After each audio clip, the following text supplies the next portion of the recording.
poppin', monster hunters? It's me, MT, and welcome back to the Heavy Spoiler Show, y'all. And holy moly, was that such an emotional and badass finale for Monarch Legacy of Monsters Season 1. Hopefully there's gonna be a Season 2. If there's not gonna be one, I'm going to send letters. Lots and lots of letters. But like always, spoilers ahead because we have got to talk about this ending and what it could mean for the future of Legendary's Monsterverse. So let's get it on like King Kong and break this mother dang finale down, shall we? But yo, before I do, give this video a like, yeah? It takes 2 seconds and would make everybody on Team Heavy Spoilers happy on the inside. And you want to do that, right? You want to make us happy? You like to spread Christmas cheer even though it's not Christmas anymore? Spread some January cheer, why don't ya? Alright, so first of all, I would like to start this breakdown by telling you all that I told you so! Like I've been saying in my breakdown videos of Monarch this entire season, and a little bit in my follow-up videos for Loki Season 2, gravity be doing some weird-ass shit to space-time and science, man, because gravity and time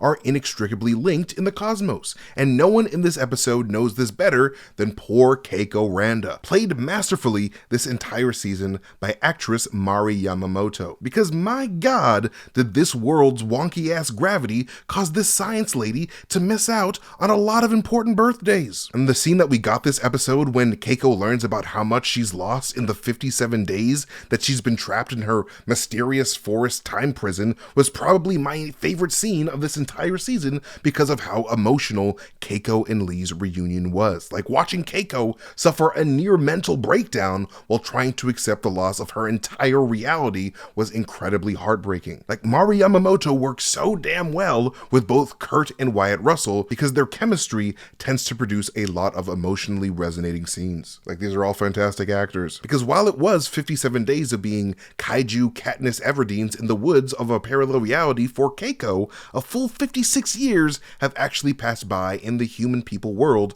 where people are paying bills and being depressed. And unfortunately for Keiko, she would learn that during those years that she was missing, her husband Bill Randa would obsessively spend the rest of his life trying to avenge the death of his wife, leaving his son Hiroshi with first a distracted father, then eventually followed by a deceased father when Bill Randa's kaiju obsession would of course lead him to become a Skullcrawler Happy Meal in 1973 during the events of Kong Skull Island. But anyways, during her 2-month stay in this new realm, Keiko decided to give her new home a name, specifically Axis Mundi, as Axis Mundi is the Latin term for the conceptual center axis of the world from which the world spins, with that axis usually depicted in the form of either a giant world-sized tree or a mountain cutting through the very center of a spherical globe to reach up to the heavens. And because the Axis Mundi acts as a pillar between the earth and the heavens itself, Keiko had decided to make this bridge world between the hellish hollow earth below and the peaceful human world above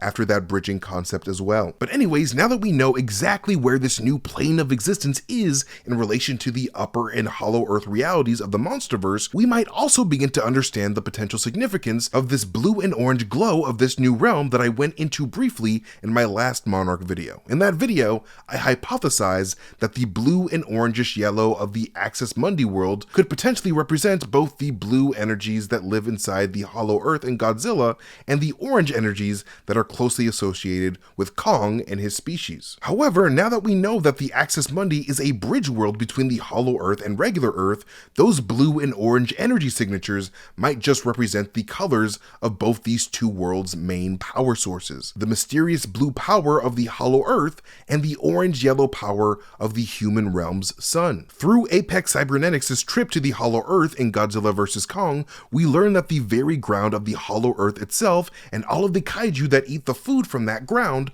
are all powered by this mysterious blue power source, with Godzilla being the most powerful example of such an irradiated kaiju powerhouse.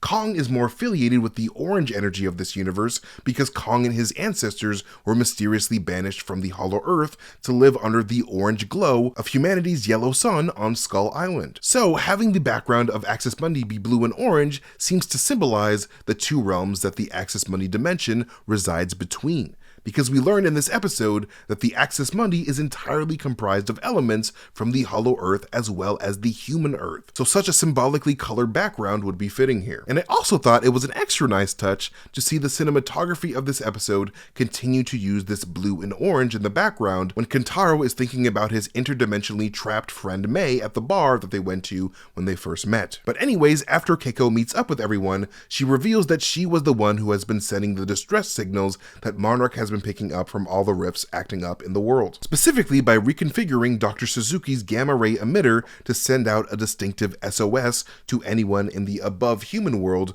who might be listening. And if it wasn't for Monarch Agent Barnes' ability to see Keiko's mysterious pattern and Tim's insistence on following that pattern, the gang would not have been able to be rescued by Apex Cybernetics at the very end of the episode, as Tim would convince both Kentaro and Hiroshi Randa to make a deal with the cybernetic devils at Apex in order to locate the source of that signal and hopefully find Kate and Mei along the way. But unfortunately, when Lee and Keiko hook up Keiko's gamma machine to Lee's underspace exploratory pod from his 1962 journey to this strange new place, they are greeted with their second reunion of the day, in the form of the giant ion dragon kaiju that they ran into in the Philippines in 1952, potentially the very same kaiju that was also responsible for the deaths of some of Lee's Monarch crewmates. But if it's not the same kaiju, then it's for sure the same ion dragon species. But the most hype moment of the episode, of course, comes when Godzilla comes out of nowhere with the mother freaking steel chair to save the goddamn day. That was legit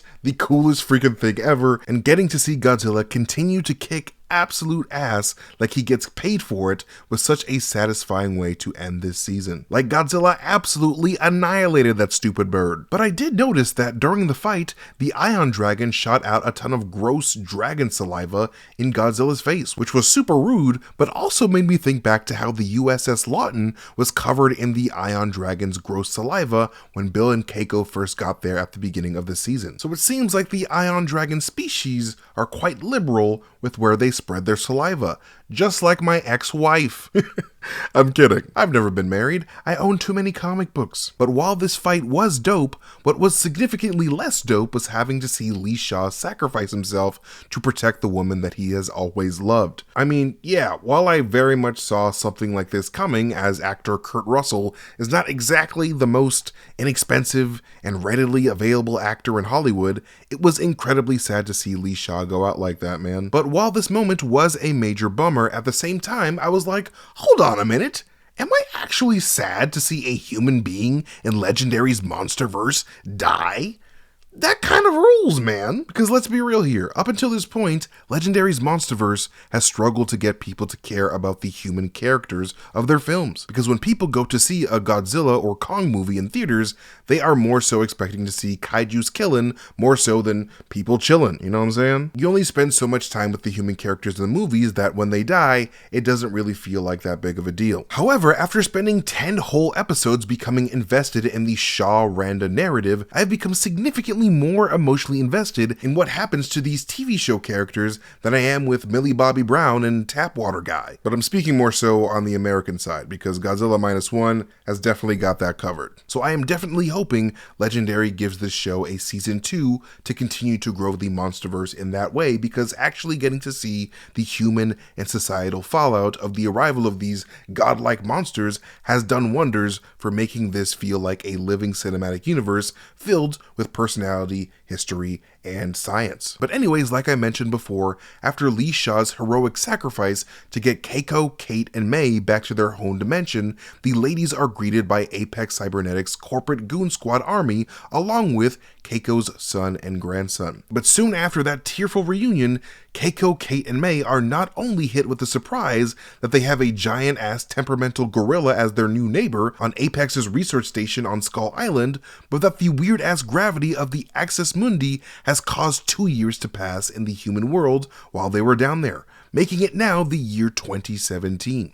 In that time, it seems that Kentaro has begun to follow in his father and grandfather's footsteps by becoming heavily involved with the work Apex has been doing to supposedly help fighting these monsters. Supposedly.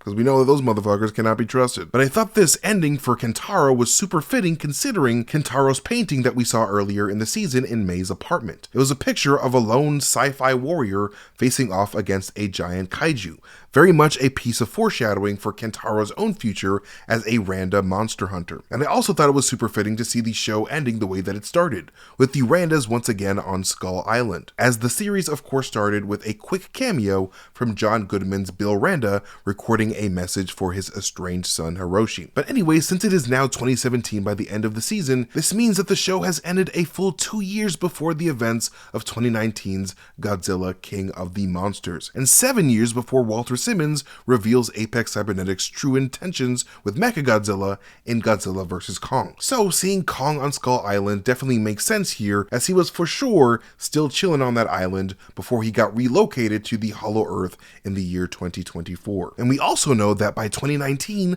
Monarch had already had King Kong under surveillance at Monarch's Skull Island Outpost 236. So, this being the case, something must have happened between 2017 and 2019 to warrant a research team change from Apex Cybernetics to Monarch on Skull Island. Events that a Season 2 of Monarch Legacy of Monsters could potentially cover. If a Season 2 were to happen, and it should, I could definitely see that season being centered around Skull Island and discovering the very place that was the focus of Grandpa Randa's obsession. Like, I know for damn sure that Keiko is going to want to try to finish the research that her husband Bill started on the island herself, especially with all that time surviving in the Axis Mundi by herself. Surviving on Skull Island should definitely be a lot easier for Keiko than for most other people, and we all know that Keiko's curiosity knows no bounds. Skull Island for sure seems like the perfect setting for a second season of Monarch in my opinion, because there is still so much that we don't know about that place to this day. But anyways, that is it for these breakdowns of Monarch Legacy of Monsters. Thank you guys so much for joining me during this journey. You guys have been amazing. You can follow me at Mastertainment on Twitter or Instagram or YouTube or wherever I am on the internet. But most importantly, please follow Heavy Spoilers here on YouTube. And when you do, make sure you hit that notification bell so that you can get notifications every time we upload a video. But yes, thank you guys again for watching. You guys are amazing and I love you guys so much. And I'll see you guys some other time. Stay safe and, try not to fall into any, portals to the Hollow Earth or, any other adjacent realities by the time I see you next at your homework. Catch you guys later. Bye.